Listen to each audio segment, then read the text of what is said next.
Hi friends, Tuesday morning தான் பார்க்குறீங்க. 5:45க்குலாம் bus stand வந்துட்டேன். ஒரு காஃபிய குடிச்சிட்டு வீட்ல லேட் ஆயிடுச்சு. ஒரு காஃபிய குடிச்சிட்டு பஸ் ஏறிட்டேன். பயங்கர பனி ஃப்ரெண்ட்ஸ். நான் 6 மணிக்கு வந்து பார்த்தீங்கன்னா, எப்படி வெளிச்சமாயிடுச்சுன்னு பாருங்க. பனியும் இருக்கு, வெளிச்சமும் இருக்கு. வேலைக்கு கிளம்பியாச்சு. செம்ம கஷ்டமா இருக்கு. எல்லாரும் தூங்கிட்டு இருக்க சமயம் நம்ம மட்டும் போறோமேன்னு சொல்லிட்டு. பட் இந்த பஸ்ஸை நான் பிடிச்சா மட்டும் தான் நான் வந்து கொஞ்சம் சீக்கிரமா காலேஜ் போய் லாகின் பண்ண முடியும். ஸோ இங்கேருந்து கிளம்பிட்டேன். 2 டேஸா செம்ம டல்லா இருக்கு. மதியம் வந்து கொஞ்சம் இன்னைக்கு நான் வீட்டுக்கு வந்துட்டேன். கொஞ்சம் ஒர்க் இருந்ததுனால வீட்டுக்கு வந்து தான் சாப்பிட்டேன். இன்றைக்கி வந்து எங்கள் வீட்ல சூப்பரான கேரட், கத்திரிக்காய் எல்லா காயும் போட்ட குழம்பு. அதுக்கப்புறம் ஊர்லேருந்து வாங்கிட்டு வந்த சிறுகிழங்கு பொரியல், அப்புறம் கொஞ்சம் அப்பளம் மட்டும் வச்சு சாப்பிட்டு லஞ்சை முடிச்சாச்சு.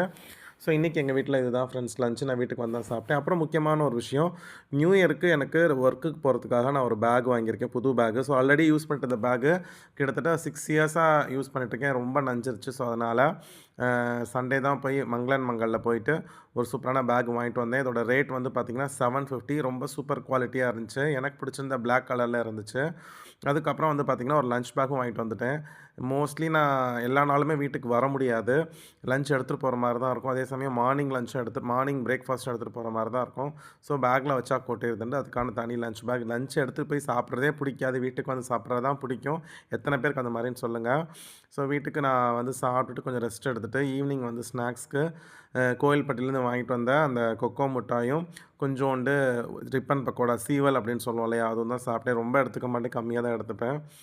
ஸோ இதுதான் இன்னையோட விலாக். ஈவினிங் விலாகை நான் அடுத்த வீடியோவில் ஷார்ட்ஸில் சொல்கிறேன். Bye friends.